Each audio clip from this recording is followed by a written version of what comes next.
Now, the theme of this symposium, global mass violence and atrocities, is very broad.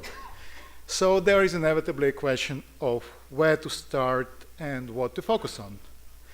And what I will do in my address here is this. First, I will talk about the terms that we are using when we discuss mass violence: atrocities, massacres, genocides.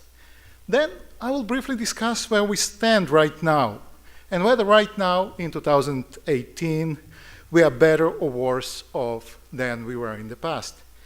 And finally, I will spend the remaining part of my address on what I believe is the key thing missing from the current discussion on mass violence and atrocities, and that's individuals involved in these acts in different roles, as perpetrators, as victims, or as bystanders. That, by the way, would be us, and the choices people make.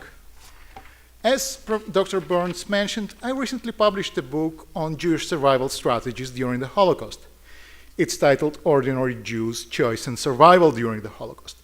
And what I show in this book is that even under the most horrific conditions of probably the worst documented case of mass violence, victims do make choices, and the choices that people make do affect their survival chances. And when it comes to preventing and stopping mass atrocities, the question, in my view, should be not only how we prevent or stop these things on the global or national level, but also how, on the local level, we create and promote conditions under which it will be easier for potential perpetrators to refrain from killing, and for victims, real or potential, to adapt behaviors and strategies that will make more likely their survival, and how we, as bystanders, can help both potential victims and potential perpetrators make those right choices. But let me start with the most basic question. What exactly are we talking about when we use terms like mass violence and mass atrocities? Now, this question is more important than it sounds. Indeed, this question goes to the very heart of the problem. How do we know what violence is? How do we know atrocity when we see it? And unfortunately, we still do not have a good answer to this question. Now, you can say, it's easy. Mass violence is when large numbers of people are being killed. Fair enough. Still, how large this number should be to be defined as mass violence? 100, 1,000, 50,000? Well, the truth is that we don't know.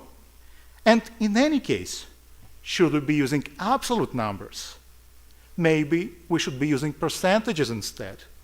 Because when it comes to small groups and tribes, even a small number of deaths might be the difference between the group's survival and extinction. And unfortunately, there is no good solid answer to this question. It is always a conscious but inevitably arbitrary, subjective decision by scholars, NGOs, or governments where to draw the line and which threshold to adopt when they decided this or that event is a case of mass violence. So next time you hear someone telling you that the world is better or worse off now compared to the past or the future, when it comes to mass violence, immediately ask the basic question about the thresholds, about the numbers. Because an objective, universal definition of mass violence simply does not exist. Now, in a moment we start talking about atrocities, in the moment we start talking about mass violence, we are immediately and inevitably in the realm of not only solid academic analysis, but also politics and subjective understandings by those who make those calls, be it people like me, journalists, government officials, or anyone else for that matter. Now, what about another term that is often associated with mass violence, and that's genocide? Here, unfortunately, we do not fare any better. There is, of course, a standard definition of genocide. It's spelled out in the 1948 United Nations Convention, on the prevention and punishment of the crime of genocide. And according to this definition, genocide means acts committed with intent to destroy, in whole or in part, a national, ethnical, that's the text of the convention, racial or religious group as such. Seems pretty straightforward, isn't it? Well, not so fast.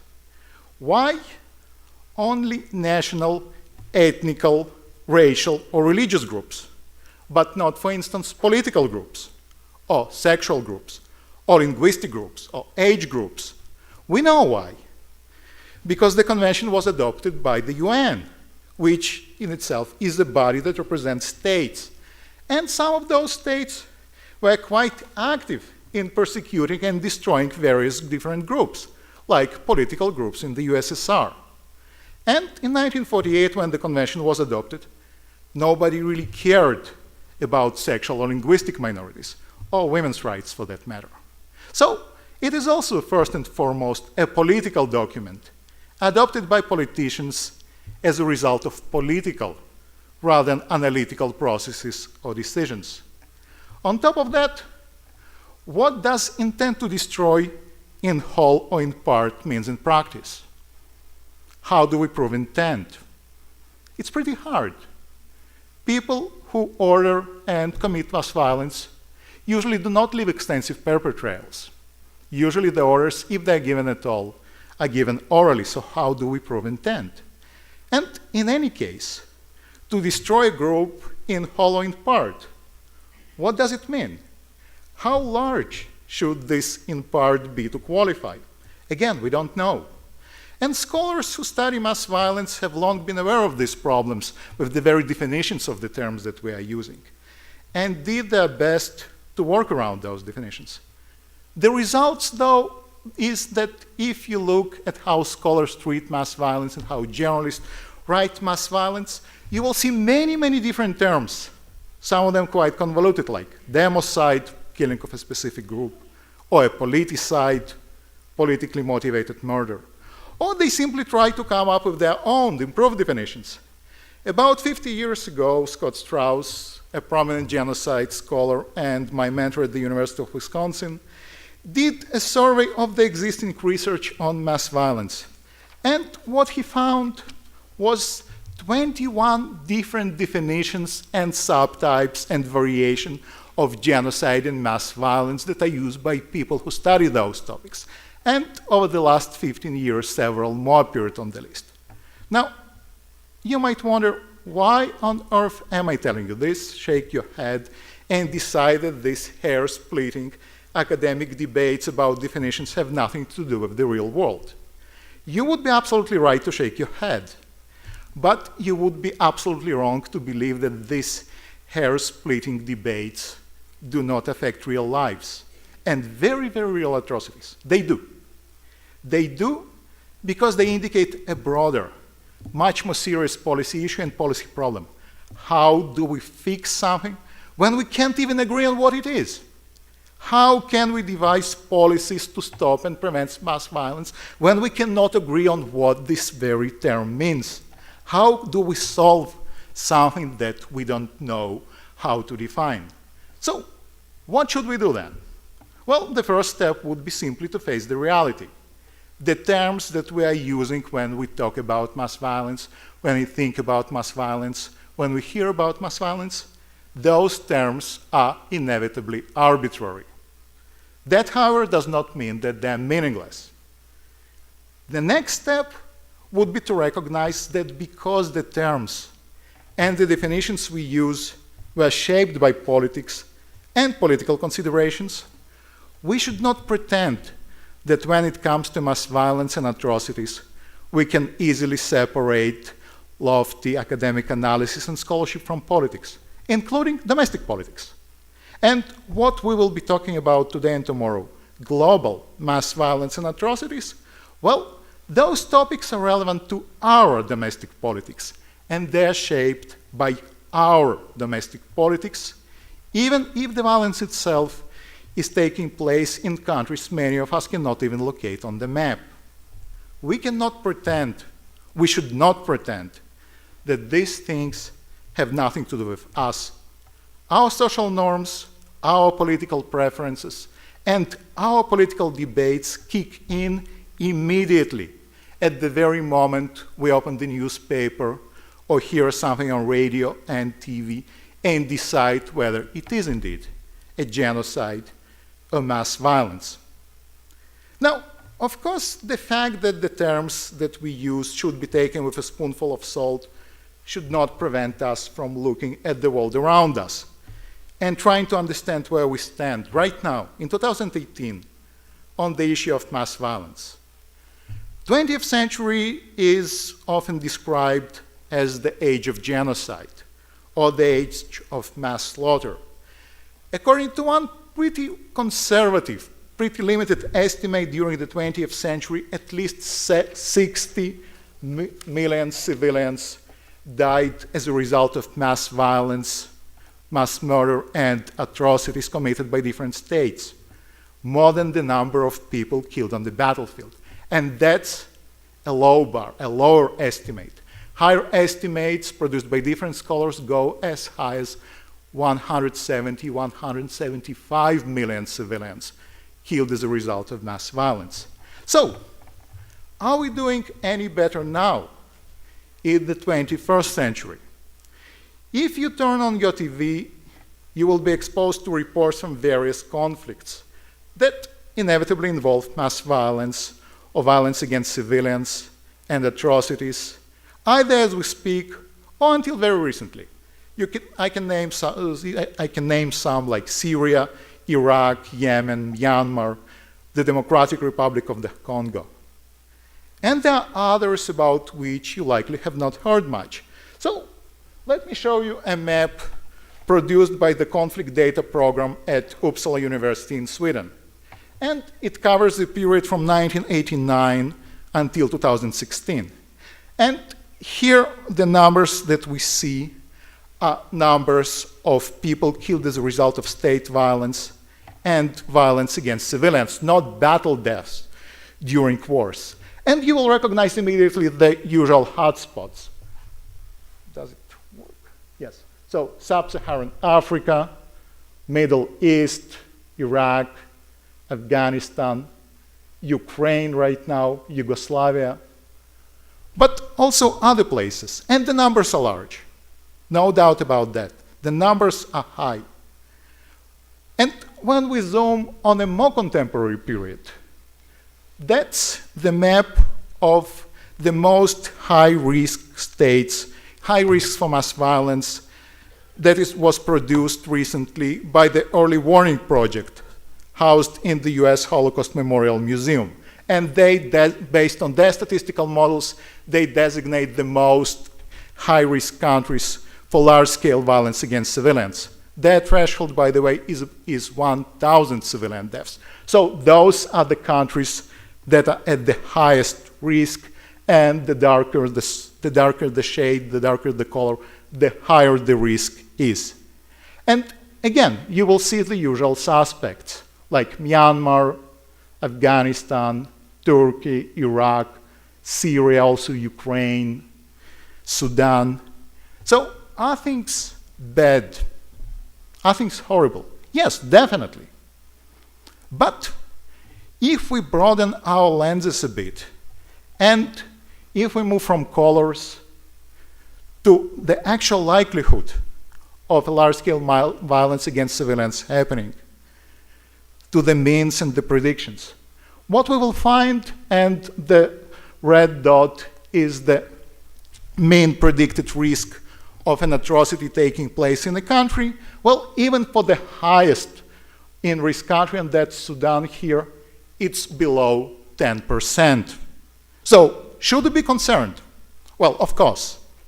10% is a large number. And in politics, Murphy's Law, if something can go wrong, it will go wrong, seems to be working extra time. But we are nonetheless, right now, pretty far from doomsday scenarios. And if you look at trends of mass violence and violence against large-scale violence against civilians over time, that's another map produced by the Early Warning Project. And as you see, right now, here we are much better off than we were even 20 years ago, during the 1990s. Here is this huge spike. So, if anything, over the last 20 years, on the global scale, the violence went down, and went down quite substantially. In fact, a number of prominent scholars, most importantly Harvard University psychologist Steven Pinker, argue that on global, macro scale, we're experiencing a uniquely peaceful existence right now. And violence is steadily declining over time. So the future is bright. The future, based on those trends and scholars who argue that we're experiencing a uniquely peaceful time, the future looks pretty good. Others are less optimistic, though. Another scholar, Peter Turchin, an evolutionary biologist at the University of Connecticut, recently compiled a quite impressive data set of large-scale violence throughout history. His argument is that there is no one unidirectional trend, that violence, large-scale violence, comes and goes in cycles. And each cycle lasts about 50 years. But he also agrees with Pinker that right now we're at the low point of the cycle. Right now, things are good. But while Pinker sees the progression of human history towards less violence, Turchin argues that while right now things are good, things will get much, much worse. And very soon, because we are exactly at the low point of this cycle, and if anything, the violence, mass violence, not only in countries like Myanmar or Iraq or Syria, but also in places like the US, the violence will spike up, and it will happen very, very soon. Now, I have no strong opinions on how things are going to look like in the future. I simply don't know. It's not my job to make predictions. But what is pretty clear that on the global scale, things are much better now than they were even 20 years ago. And therefore, we as international community, you, me, our government, other governments, have fewer excuses now. We cannot claim that there is simply too much mass violence going on around the globe to pay attention to it all. There is too much of it going on to invest in preventing or stopping this or that conflict or this or that case of mass murder. That's simply not true. There are few of those conflicts, and we do have the resources.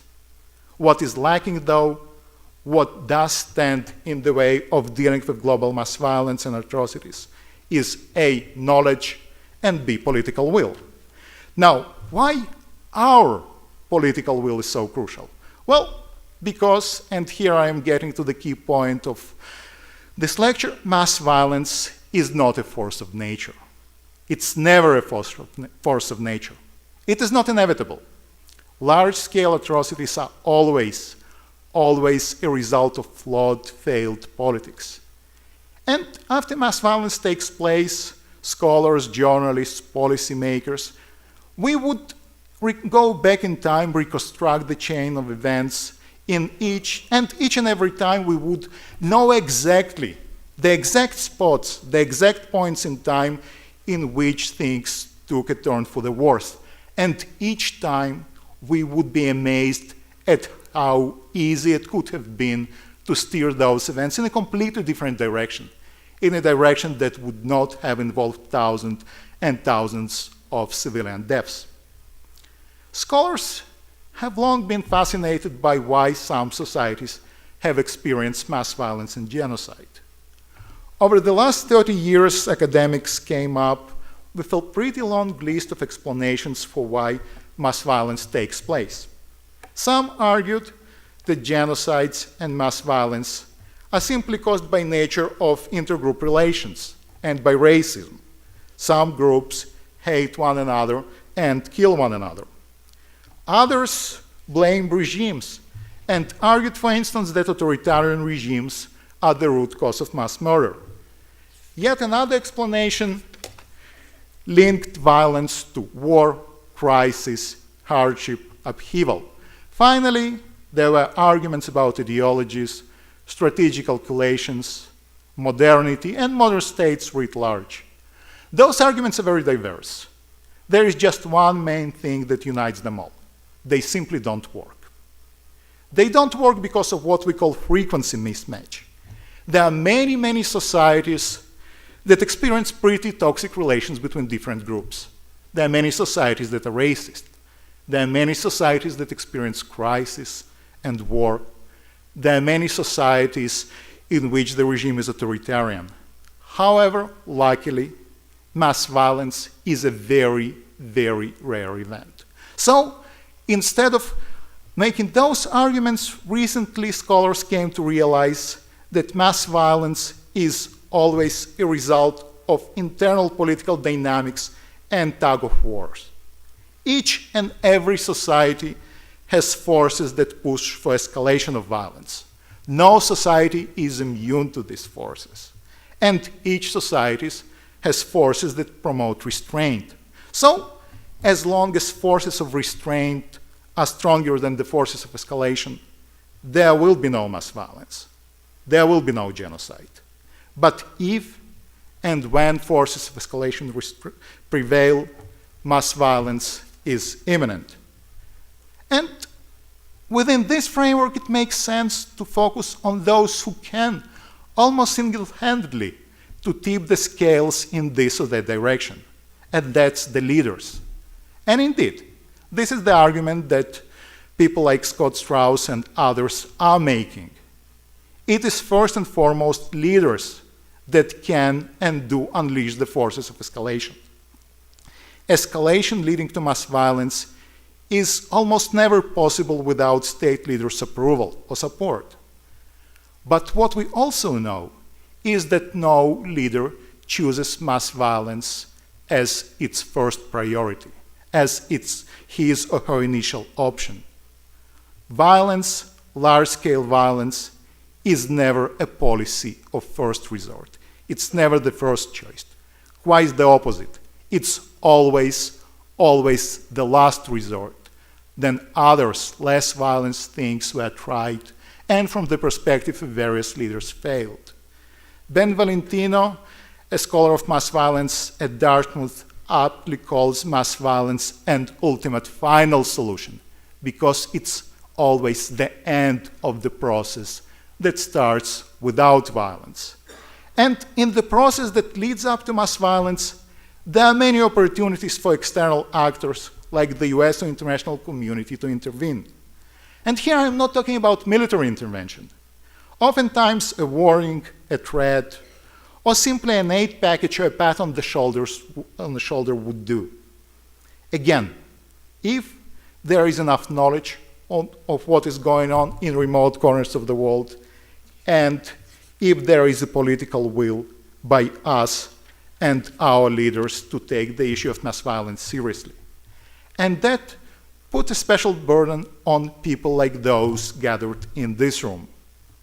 If you are educators, that's my job, to provide knowledge and understanding of what's at stake, to train and engage and knowledgeable citizens, to train officials, to train future leaders. If you are a student, then it's your responsibility to put the knowledge that you gain in institutions of higher learnings, in colleges, in universities at good use. Because when citizens are engaged and when leaders are committed and also well informed, well, then there will be political will.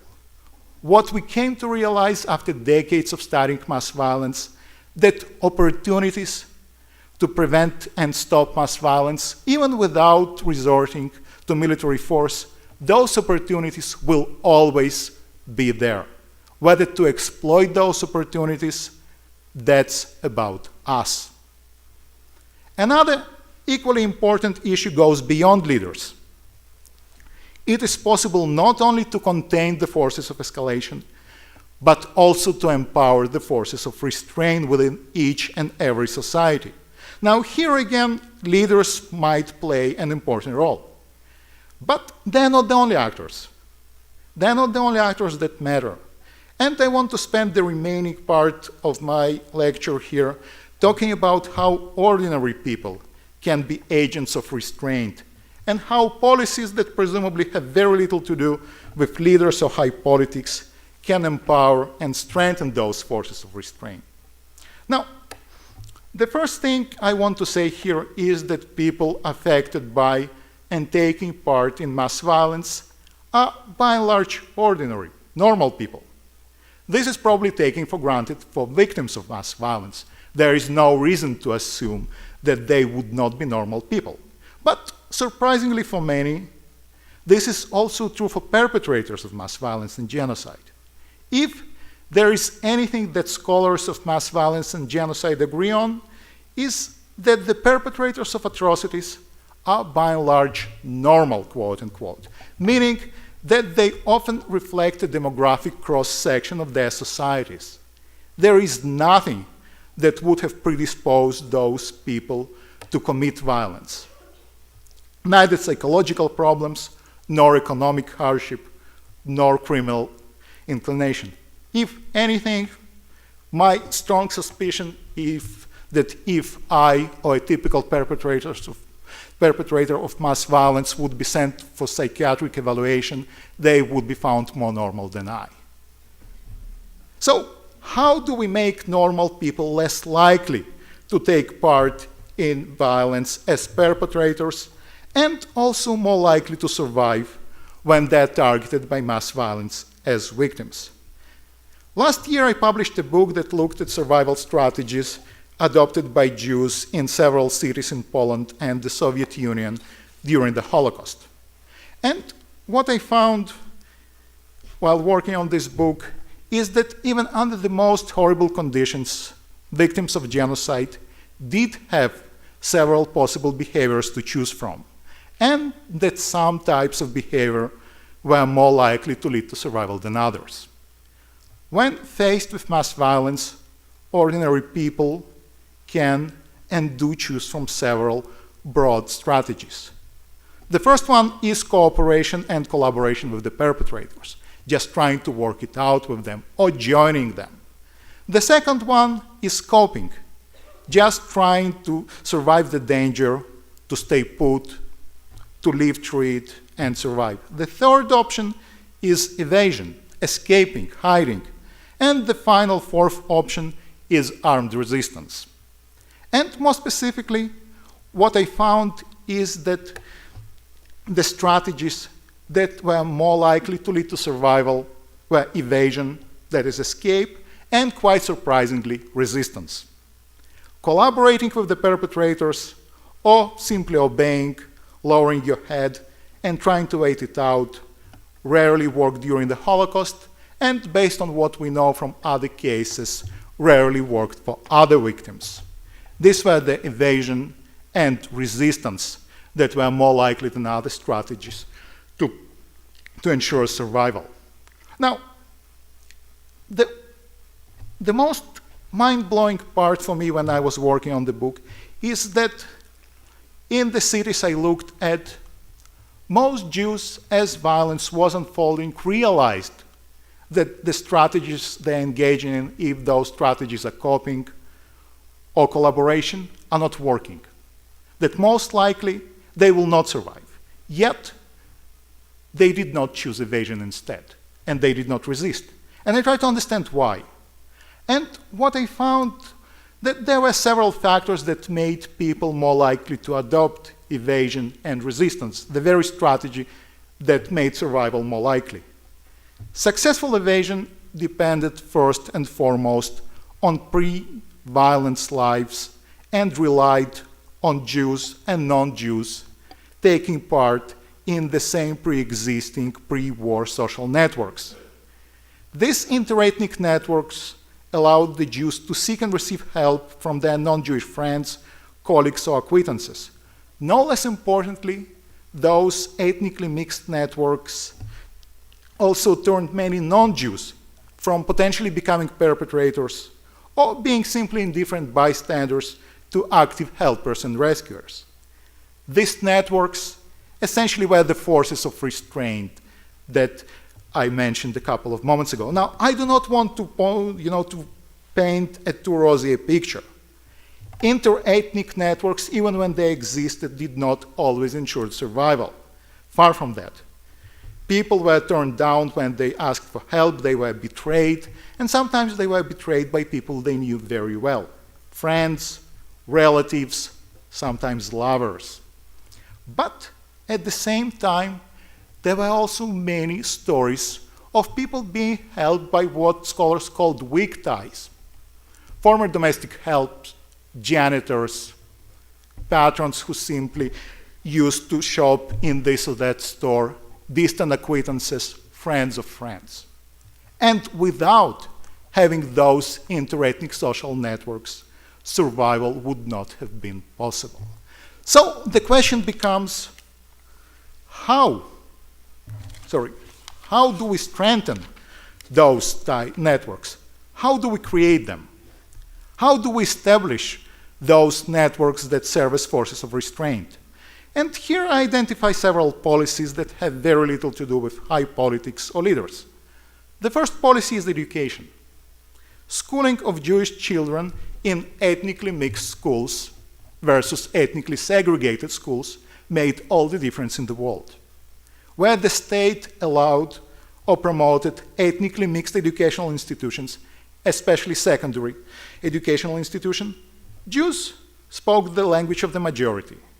They were also familiar with the local culture. They could pass as non-Jews, and they had friends or teachers or other acquaintances that they could turn for help. When Jews went to segregated Jewish-only school, they did not have those resources to use. The second policy was the labor market, where the Jews, or in other cases of genocide, other minorities, were allowed economic mobility and participation in labor market outside of their community. Where that happened, where labor markets were ethnically integrated rather than ethnically segregated, people had non-Jewish friends, non-Jewish co-workers, or non-Jewish clients. They knew people who could help them, and they often did. The third policy was the state's attitudes towards Jewish political activism, and whether the state allowed, encouraged, or discouraged ethnically mixed political parties. Again, having ethnically mixed parties created a pool of people more willing to help Jews they knew from political work. On the other hand, ethnically based political competition led to quite hostile relations between ethnic groups. Ethnically mixed political parties also created a pool of local elites who saw minorities as their constituency and went out of their way to help those constituencies, often defying orders from above and often taking great personal risks. Where a political organizations were ethnically segregated, those local elites have absolutely no interest in helping people whom they did not see as their constituency, as their base. And finally, the viability of Jewish resistance was determined by patterns of pre-World War II state repression, where the repression was selective, that the state repressed people because of what they did, rather than because of who they are.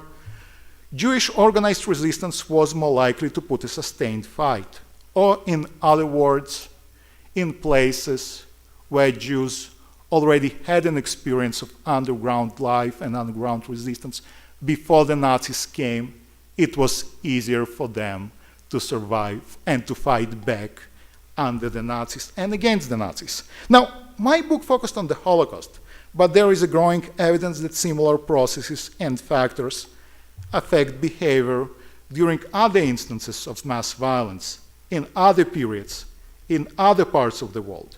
Bosnia, India, Rwanda, and recently civilians under the ISIS rule. The specific circumstances might matter, but the basic choices that people targeted by mass violence remain the same: collaborate, cope, evade, or resist.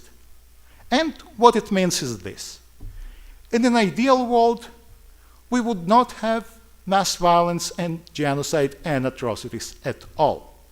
But that's unfortunately very unlikely to happen. No matter how hard we try, we will probably never be able to prevent or stop all instances of mass violence. But that does not mean that we are powerless even after mass violence breaks out. It is possible to help victims to help themselves. We can predict which people will be most likely to escape, and we can predict in which places resistance to mass violence will be more successful and more enduring. We can help those people. We have some understanding of how they might behave and who will be more likely to survive. And this is precisely where we, the bystanders, come to play a crucial role. Perpetrators and victims, they have choices to make, but so do we. Bystanders, like us, are no less of actors and participants in genocides, in atrocities, and mass violence than those who kill and those who get killed. We, you, me, we all are part of what's going on in Syria, Myanmar, Afghanistan, and other places that experience mass violence. And our decisions to get involved or to do nothing, those decisions affect the outcomes. We can help victims to help themselves, even when it does not mean sending planes or having boots on the ground. We can strengthen and empower the forces of restraint throughout the globe, if and only if we make it our priority. We can help states to create ethnically integrated educational system. We can help states to integrate their labor market. That does not require a lot of money. That requires political will. We can advocate for open and ethnically inclusive political parties, and we can and probably should, in this country and in others, to encourage minorities to open up to the outside world and to integrate. And here, political will, our political will, is crucial. Because what is needed to achieve those goals is a lot of hard behind-the-scenes work and a sustained long-term commitment.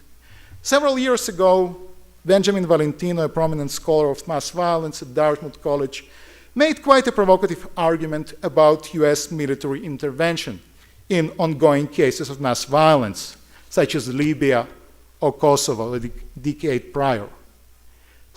These interventions, Valentino argued, are attempts to stop mass violence that is already unfolding. They're not working. They are not achieving the intended results. They're very costly. They often kill the very civilians we try to save. They often empower the bad guys. They damage our relations with other states, and they put our citizens and our military at risk.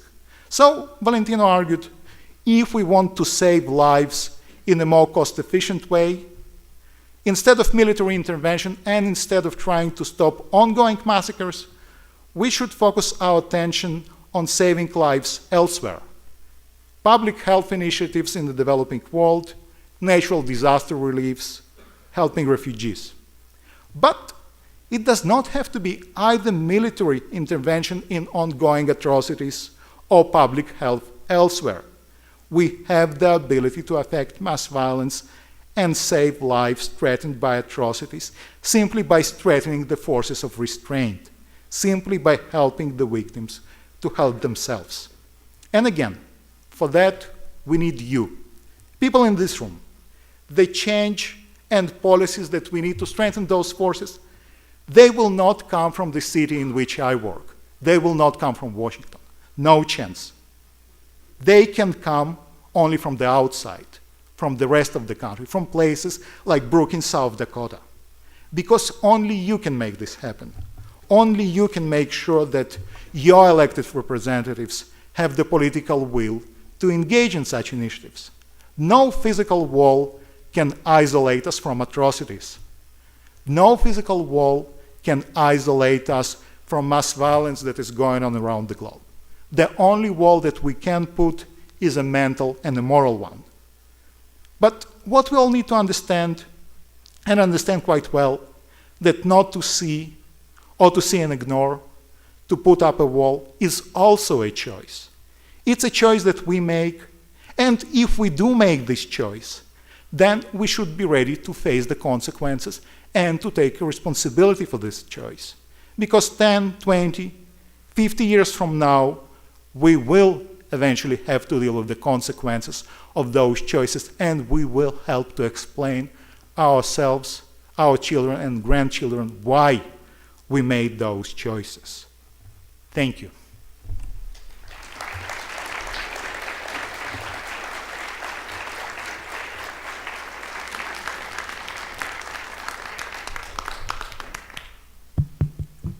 Again, Dr. Finkel has agreed to a question and answer period. And before I forget to extend my appreciation to all of you with us this evening, I know there's a lot of competition on campus tonight.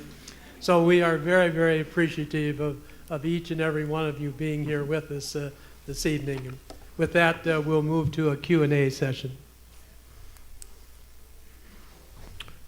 Thank you for very provocative talk.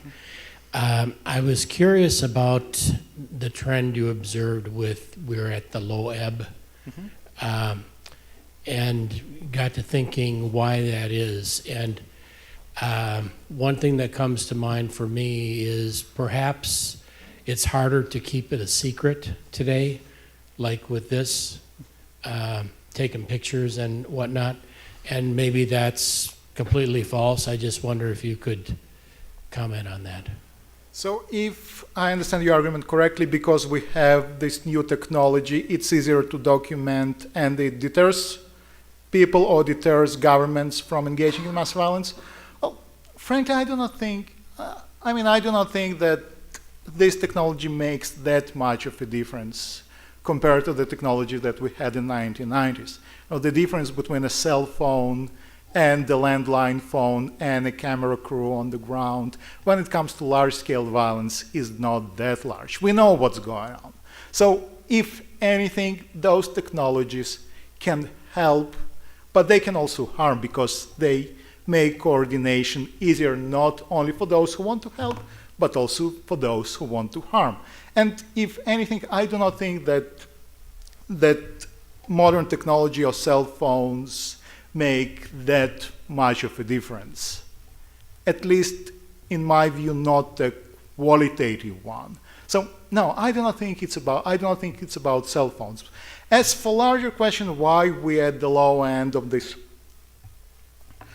process, here again, there are many views.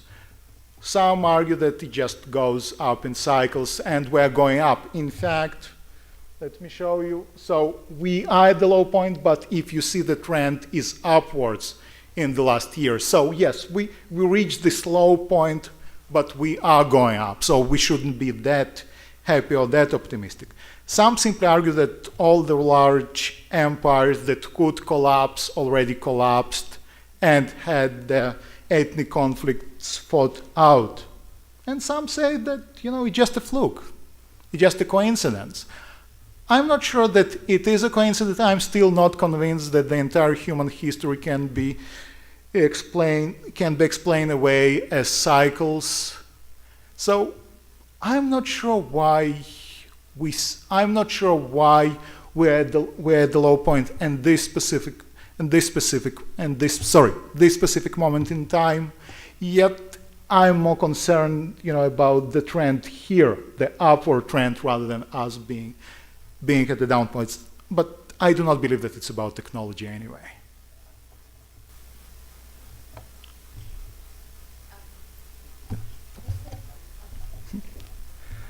Thank you. You said it's not about the technology. Do you think there is a kind of correlation between the increasement of this mass violence with the advanced developments of weapons and military? That causes us to be at the low point or allows us to kill more? Well, you said we are trying to protect, but the other side, he would think that you are attacking him. So, I want your opinion. So you think there is a kind of direct correlation between them? So, again, I'm probably, when it comes to technology, I'm skeptical when it comes to information technologies, and I'm skeptical when it comes to technologies of killing. People killed and will keep killing other people with any weapons they can find, and weapons do not have to be quite sophisticated. So I do not think it's about technology, I do not think it's about weapons. If there is a will to kill, people will be killed. I'm a political scientist, so I look at politics everywhere. But here I think this is exactly the case where politics, rather than this or that specific technology, is a key. We can kill with bullets, we can kill with gas, we can also kill with stones. And we do, we as humans. And you would be amazed at how many people, other people killed with stones and sticks and farm implements. So it's not about sophisticated weapons or webcams or cell phones. No, it's about politics. I'm wondering about your argument about technology. Your presentation seems to suggest that we don't rely on the UN, the U.S. government. Perhaps we could rely on our local school district, but for sure we've got to rely on the people at the bottom to make this happen. And it seems to me that social media may be the only way that we have to mobilize the people to do something about this. Maybe, but again, states and even school districts have a lot of tools at their disposal that do not require social media. Of course, social media can help. I'm not, I would be the last one to say that social media does not play a role. I think that social media, as anything else, is a tool. And first should come the decision by people on the ground or the school district to do something. And when this will exist, they will find a way, with or without Facebook or with or without Twitter. They can help. But again, the key, at least in my view, is having the will to begin with. Because without the will, social media will not help. So I do not have I have to admit that I do not have strong views about this or that technology. I think we can do it with technology, or we can do it without technology, or we can decide that we don't want to do it, and then technology simply wouldn't matter one way or the other. I think it's more about our will and the wills of our politicians. Technology is secondary, whether it's technology of help or technology of destruction.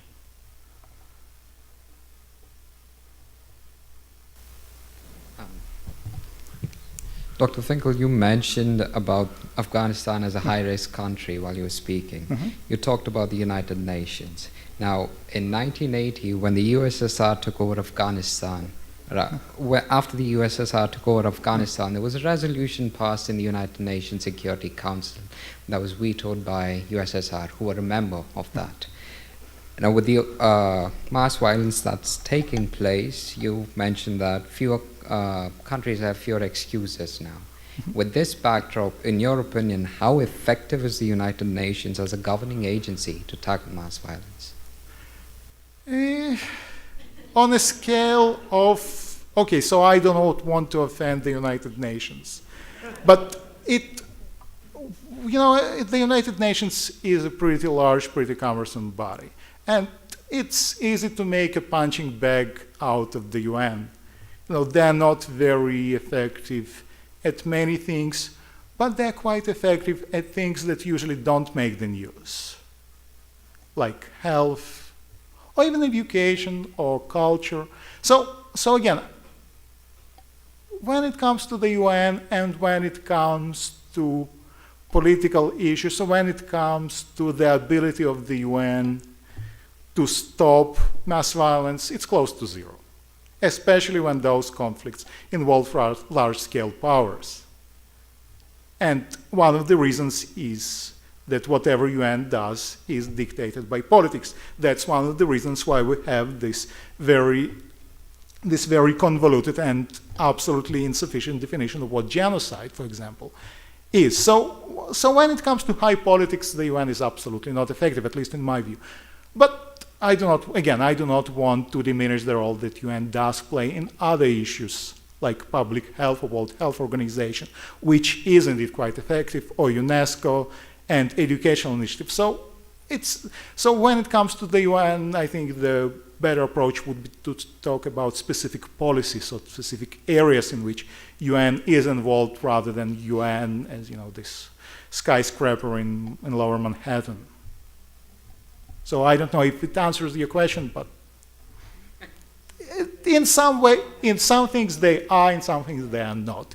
Things that you and I care about the most, not so much.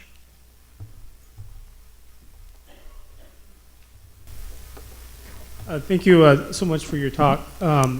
So I'm wondering if you could perhaps say something on what may be called the relevance of empathy-inducing institutions. So I think maybe you mentioned two in your talk. So one is the encouragement or the effectiveness of networks, for instance, of Jewish individuals with non-Jewish individuals, which would be an informal institution.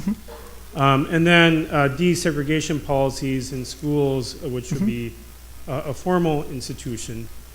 And just since you've done some work on the Holocaust, I'd be interested to hear if you could think of instances of empathy-inducing or lack of empathy-inducing institutions in Europe that maybe played a role there. You're talking about right now, or during World War II? In general, just maybe the role of, maybe just to hear what you would, so we're talking about, right. Let me actually rephrase a bit. So towards the end, you were talking about the importance of us individually as individuals having a voice, but of course we're always in a situation, right. And so I'm just kind of interested to hear if you see a role for institutions, formal, informal, and empathy-inducing institutions in particular. Definitely. I think they play quite a lot of role, especially institutions that have moral standing in the society. For example, religious institutions, so churches. And we do know that churches, especially in Western Europe, did play an important role in hiding Jews or saving Jews. So churches, definitely. But also labor unions, for instance, in places with a strong tradition of labor left-wing politics, like the Netherlands or France or Belgium. So yes, I can definitely think of quite a few institutions that you described, or universities, you know, where the university setting. And when it comes to what people know, we have a huge power that we as professors do not realize how powerful we are. Because whatever we say, well, 90% of it will probably be forgotten after the final. But 10% will remain. So if we made this 10% the right 10%, yes, we can make a huge difference. And we do see that in cases where universities and professional societies did speak up, it did make a difference. So off the top of my head, again, I would say that, you know, religious institutions play a huge role. Labor unions play a huge role, or at least played a huge role, and certainly educational institutions do play a huge role, and they play probably a more important role than they realize.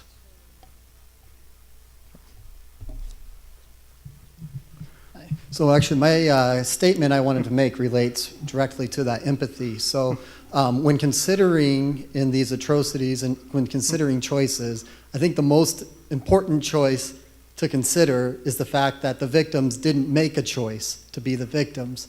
And in all cases, they would undoubtedly make the choice to survive. Right. And the choices in which you outlaid in your talk to survive are really what was available to them, I would argue. And we could take the example, perhaps, of the integrated education, in that the integrated education sure may have given those pupils the tools and greater resources for additional options. But one could also make the argument that was made earlier there, about empathy in that the other students had a greater empathy, and then that created, they opened up options for the students who were to become victims. And so then maybe, given in history, forced integration hasn't always turned out well, that maybe instead of integration, we should think more about cross-cultural education, independent of integration, let integration happen more on an organic basis. So again, I do not disagree, but again, on the general, on the moral, on the principle level, I am absolutely for that. But sometimes people do find themselves in the situation where those conditions are imposed upon them, and then the question for me becomes, how can we help them if we fail to prevent this condition to begin with? If we did not save them, or if we did not prevent this mass atrocity from starting, because we will never be able to do it 100%. We do not have the ability. So that's the second, I do not want to use the word second best. It's probably the least worst scenario. So the basic premise of my argument is that no matter how we try, those mass atrocities, this mass violence will continue to happen. So what do we do when it happens? And that's the argument about integrating education. Education kicks in. In terms of imposing empathy, maybe. But still, if you want help, you need to know who to approach. And that's where integrated institutions play a role. Because what we know from quite a few cases of mass violence, people tended, when they helped, they tended to help people they knew. They were not running around looking for people to save. Some of them did, but the vast majority, when they helped people they knew. Without having those joint networks, with all their desire to help, they would not have helped because they had no one to help to, right? So again, I'm not arguing that we should completely forget about, the tall order of creating empathy and cross-cultural education. I'm talking more about what we do when the worst happens. How can we help people in those situations, rather than in an ideal world? This pertains to the mass media, whereby, yes, mass media can be used as a tool of distraction and as a tool of saving people. I'll give you an example, because tomorrow I might not get a chance to talk about this, whereby in Rwanda, the radio was used as a tool of distraction. This radio, because the people who were killing others, in other words, the majority, were in power, so they used the mass media to kill people. And then again, there's this scenario whereby it is said that the superpower countries will always respond selectively to mass atrocities. I don't know whether you've heard of this, but then you find like there was a scenario whereby one head of state comes and regrets and says, had I acted then, many people would not have died. He regrets that he didn't act. But people say that it was because there was nothing in that country, like there were no minerals. In other words, there are always interests of a certain country in helping the other country in solving their problems. Then again, there are certain codes or codes of conduct that happen to be held by certain institutions that will actually not help people even when they seem to be helping. For example, there was this commander of a mission on a battleground that was not supposed to apply force just because the people are not attacking his group, and people were dying as they are watching. My question is, what were they doing in that scenario? So what are the governments doing? What should people do in scenarios like those where people seem to be being helped, whereas actually they are spectators seeing people die? Thank you so much. Right, so I absolutely agree with you. There is a lot of politics that goes on into prevention or intervention or the lack thereof.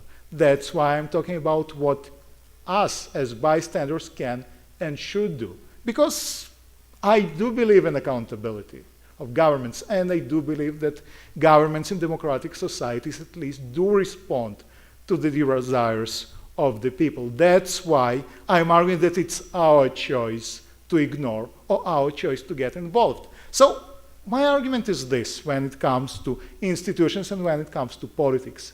If there is enough pressure from below, the governments will respond. And the patterns of behavior that you just identified for Rwanda and non-intervention by the UN, it came from somewhere. And it came from governments. It came from governments because nobody cared about Rwanda, because most people did not even know where Rwanda is. And they do not know right now. That's why we need to get involved if we take those issues seriously. Because if we don't, well, the governments, including our government, will have absolutely no incentive to act differently.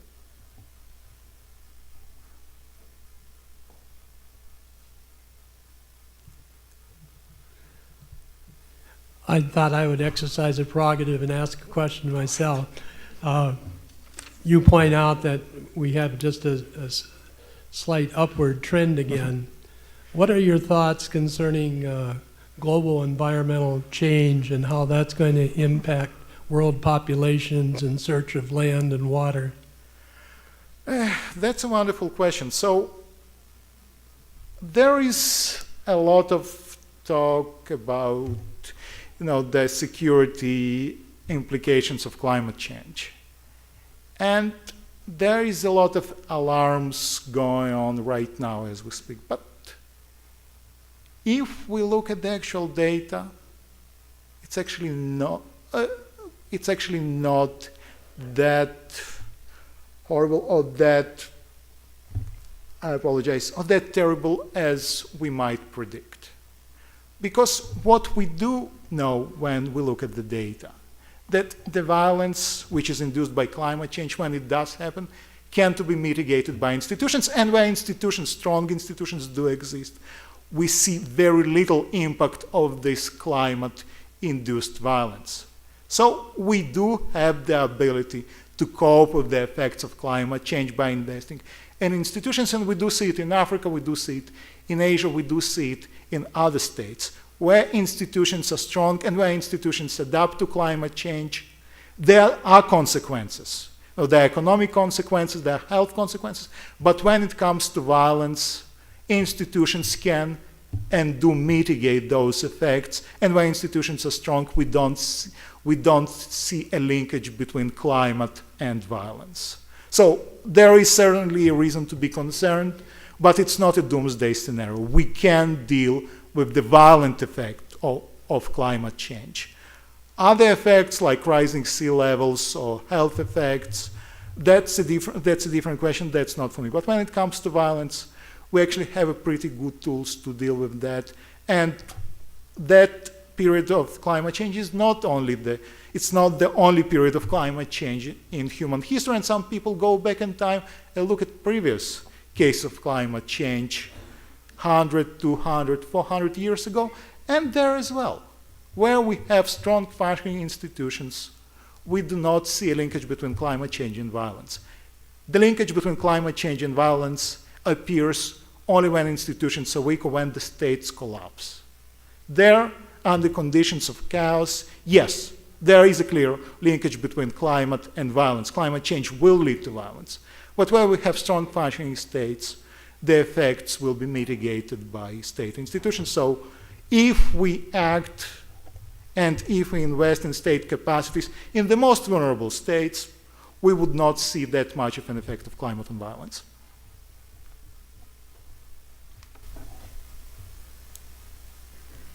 Are there additional questions?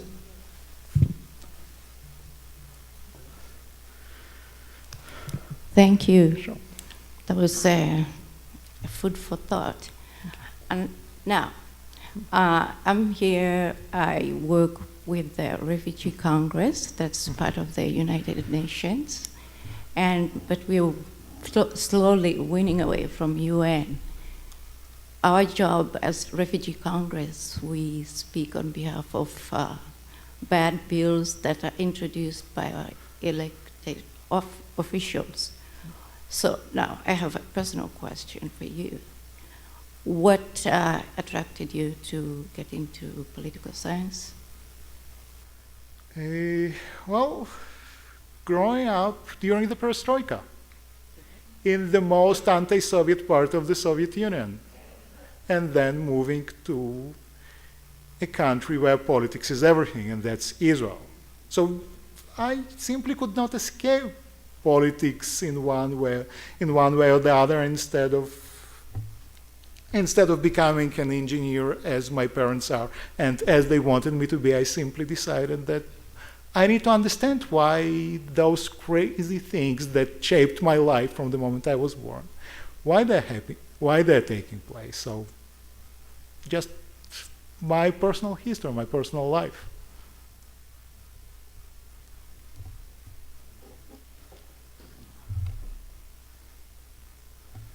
Speaking of that background and your personal life, as I indicated to you before, I spent considerable time in Russia. And how would you see this program of yours playing out under an extremely totalitarian regime, where you do not have the opportunity for armed resistance or even for evasion?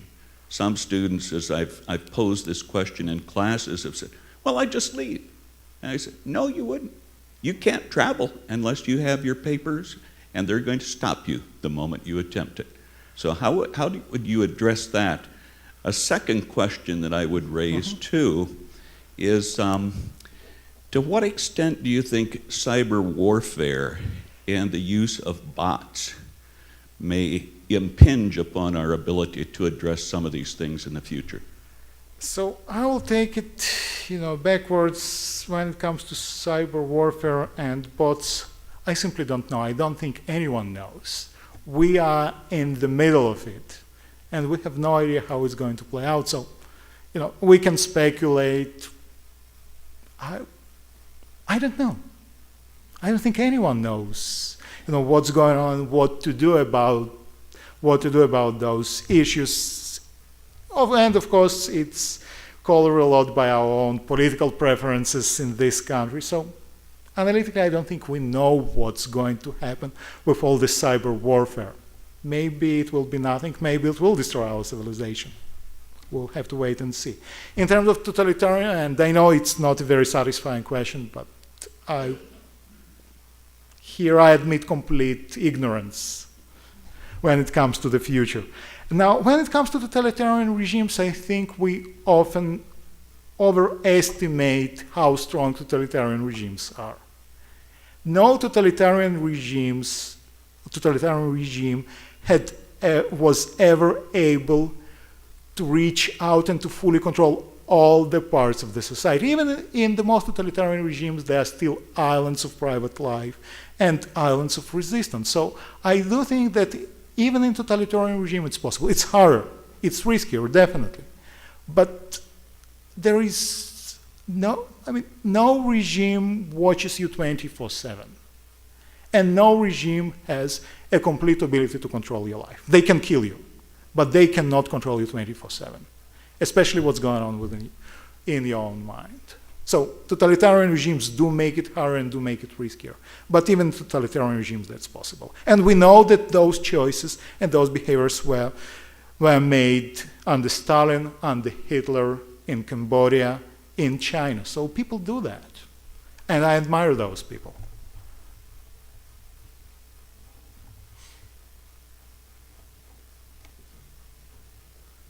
Dr. Finkel, on behalf of the South Dakota World Affairs Council and South Dakota State University, we extend our deep appreciation for your comments. I know it's been a very enlightening evening for all of us, and thank you very much. Thank you. Thanks for having me.